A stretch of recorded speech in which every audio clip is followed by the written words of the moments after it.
Bonjour, j'ai discuté dans les pitonneries précédentes des bases relationnelles et de comment on pourrait concevoir une petite base, compte tenu d'interrogations assez limitées, pour stocker des films.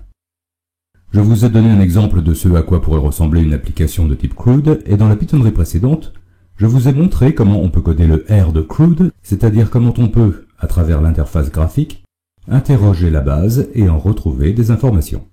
Nous allons maintenant rajouter deux pièces au puzzle. Dans cette pitonnerie, comment on peut utiliser l'interface pour ajouter des films un à un après le chargement initial, puis dans la prochaine pitonnerie, comment on peut mettre à jour les informations de la base. Il manquera une pièce, et c'est volontaire de ma part. Je vous donnerai quelques indications très brèves, mais je vous laisserai vous débrouiller pour la partie « Supprimer un film ». Si vous avez bien compris insertion et mise à jour, vous devez pouvoir le faire tout seul. Que l'on ajoute un film ou que l'on modifie ou supprime un film existant, on n'est plus dans le mode lecture seule que nous avions lors de la recherche. Nous passons au mode édition. Si vous vous rappelez ce que je vous ai montré jusque-là, j'avais associé dans la méthode init au bouton radio qui permet de passer de recherche à édition et réciproquement, une méthode change mode. Cette méthode est relativement simple. La méthode getStringSelection retourne l'option choisie. Si c'est recherche, j'appelle une méthode effacer qui annule ce qui était en cours, je passe dans le mode visuel de recherche, et je mets un message de confirmation dans la barre de statut. Sinon, je bascule dans le mode édition et là, j'ai deux possibilités. Soit j'ai un film courant, parce que je passe en mode édition après avoir retrouvé un ou des films de la base, et dans ce cas, je vais mettre un message disant que je passe en mise à jour, et activer le bouton de destruction. Et je vous rappelle que ce sera à vous de lui faire quelque chose. S'il n'y a pas de film courant, je passe en mode insertion, et là, il n'y a aucun bouton particulier à activer. Dans les deux cas, je passe en mode visuel d'édition qui, je vous rappelle, change la couleur de fond des zones de saisie. Je viens de parler de la méthode effacer et voyons tout de suite ce qu'elle fait. Elle n'a rien de magique. Elle vide la liste résultats au cas où elle contiendrait quelque chose. On dit qu'il n'y a pas de film courant ni de rang courant dans la liste puisqu'elle est vide. Puis on prend tous les éléments visuels de la fenêtre, d'une part pour effacer ce que pourraient contenir les zones de texte avec la méthode clear, et d'autre part, pour mettre au choix -1 avec setSelection, les listes dans lesquelles je peux choisir. Je n'en ai qu'une dans mon interface, pour le genre du film. N'ayant plus de résultats dans lequel me promener, je n'ai évidemment plus aucune utilité des boutons précédents et suivants, pas plus que des boutons de destruction. Commençons maintenant par ce qui dans l'édition est le plus simple, l'insertion. Je vous rappelle ce que je vous ai déjà montré la dernière fois, qui est que la difficulté des modifications, c'est que l'on a trois endroits où l'information est stockée. La fenêtre dans laquelle on remplit les différentes zones de saisie, la liste de listes résultats qui mémorise les films qui m'intéressent plus particulièrement, et la base. Et la difficulté, c'est qu'il faut que tout cela reste cohérent. La liste résultats, nous l'avons vu dans la dernière pitonnerie, est le produit d'une requête sur la base. En mode insertion, on n'a pas de film courant, et donc pas de résultat.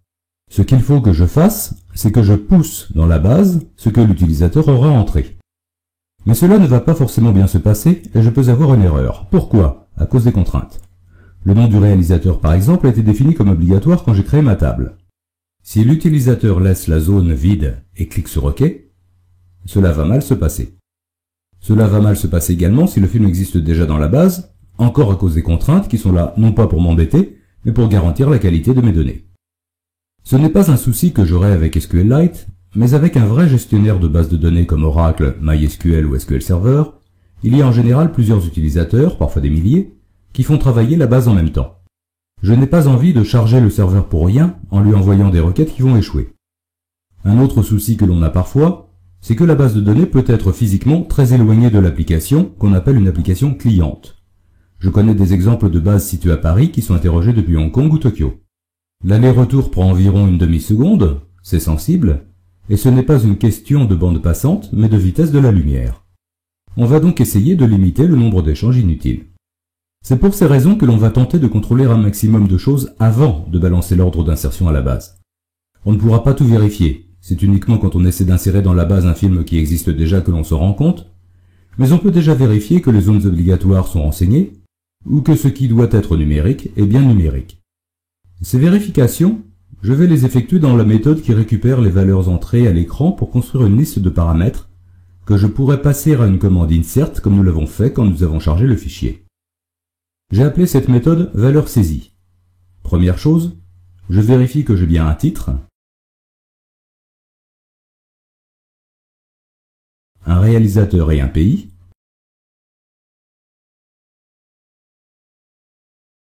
que je sais être obligatoire.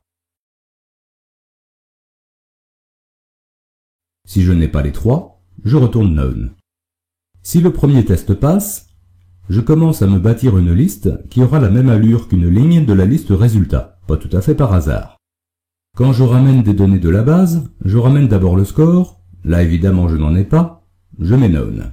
Ensuite, l'identifiant numérique du film, je n'en ai pas non plus, c'est la base qui numérote tout seul, et qui attribuera un numéro à l'insertion. Je mets Known de nouveau. Pour le genre, il faut que je fasse attention parce que je peux ne rien avoir de sélectionné, ce qui me retourne une valeur de -1, mais j'ai aussi rajouté, si vous vous rappelez, non spécifié à la fin de la liste des genres pour permettre la recherche sur les films pas encore classés. Ce n'est pas pour l'insertion que j'ai mis cela. Mais c'est un choix possible et je suis prêt à parier qu'un jour quelqu'un, après beaucoup d'hésitation, choisira cela. Il faut donc que je le prévoie aussi. Sinon, je rajoute la valeur correspondante trouvée dans la liste des genres. Les autres zones maintenant. Je vais boucler sur la liste des zones, mises dans l'ordre où je veux les avoir. J'enlève les blancs, et si une fois les blancs enlevés il ne reste plus rien, je mets Known qui deviendra en SQL nul. Mais ce n'est pas tout. Si c'est l'année ou la durée, je les convertis en entier dans un bloc try. Si la conversion réussit, je les ajoute à la liste. Sinon, je mets dans la barre de statut un message explicatif et je retourne Known. Avec ça, je suis parfaitement armé pour écrire la méthode insérer qui ne sera pas en fait très compliquée. Tout d'abord, je récupère avec la méthode précédente les valeurs saisies. S'il y a un problème quelconque, j'obtiens Known, sinon j'ai les informations obligatoires et ce qui doit être numérique l'est, ou n'est pas renseigné. Il me faut deux commandes SQL d'insertion parce que je vais insérer dans deux tables différentes, celle des films et celle des mots-clés, tout comme dans la Pythonnerie 25. Un bloc try, un curseur, super important, je commence une transaction pour tout avoir ou ne rien avoir. J'exécute l'insertion dans la table des films en passant comme paramètre la liste récupérée, mais uniquement à partir de la troisième valeur. Rappelez-vous que ma liste est similaire à un élément de résultat, et que les deux premières positions correspondent au score et au numéro du film. Derrière, je récupère le numéro attribué au film. Maintenant que je le connais, je peux le mettre en deuxième position, numéroté 1 de ma liste. Je récupère les mots-clés à partir du titre qui est en quatrième position de ma liste, puis je les insère un par un en passant comme paramètre la paire entre parenthèses, identifiant du film et mots-clés. Là encore, rien de neuf par rapport à ce que je vous ai montré dans la Pythonnerie 25. Si j'arrive là, c'est bon. Je peux fermer mon curseur et valider ma transaction. J'avais entré quelque chose sur mon écran, maintenant c'est aussi dans la base, et maintenant ma situation a changé. Qu'est-ce qui se passe si juste après avoir inséré, je me rends compte d'une faute de frappe?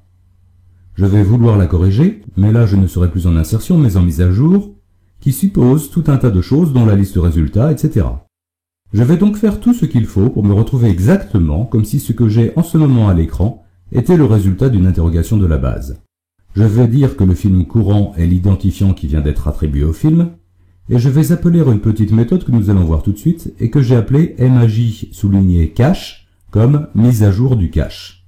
En informatique, ce qu'on appelle un cache est une zone de mémoire qui stocke localement des données récupérées ailleurs. Le cache auquel je fais référence ici est simplement la liste résultat, dans laquelle il faut que je mette le nouveau film. Et la cerise sur le gâteau, un message encourageant dans la barre de statut. Évidemment, mon insertion peut rater. Le cas le plus probable, c'est que le film existe déjà. Mais il peut y avoir d'autres raisons, une coupure réseau quand la base est distante, un problème matériel, des choses comme cela, ou même une modification récente de la table dans la base qui exige maintenant d'autres informations obligatoires.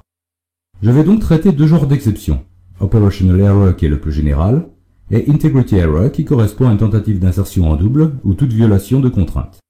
Je vais coller le message d'erreur dans la barre de statut. Si j'étais quelqu'un de vraiment bien, j'essaierais de voir les différentes erreurs probables et de mettre un message le plus clair possible en français, mais je suis fainéant. Et bien sûr, j'annule la transaction pour avoir un état cohérent. C'est fini pour insérer. Comme je viens de vous le dire, des trois endroits où j'ai des données, à l'écran c'est bon, dans la base en principe c'est bon, reste la liste résultat qu'il faut que je mette à jour. C'est le rôle de MAJ cache qui n'est pas bien compliqué.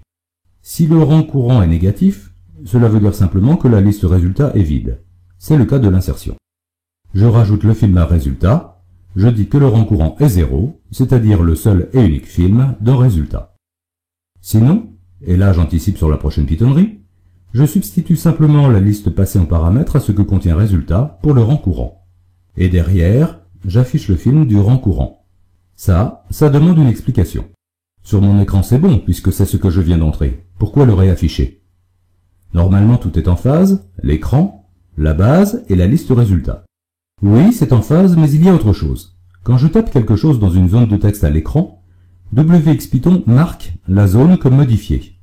Et pour moi, vous allez le voir dans la prochaine pitonnerie, savoir qu'une zone a été modifiée est une information importante.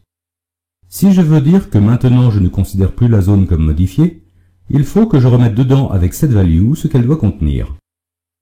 C'est ce qui remet les compteurs à 0. Si vous voulez, c'est un peu ce qui se passe avec un traitement de texte, il retient que j'ai modifié quelque chose jusqu'à ce que je fasse sauve.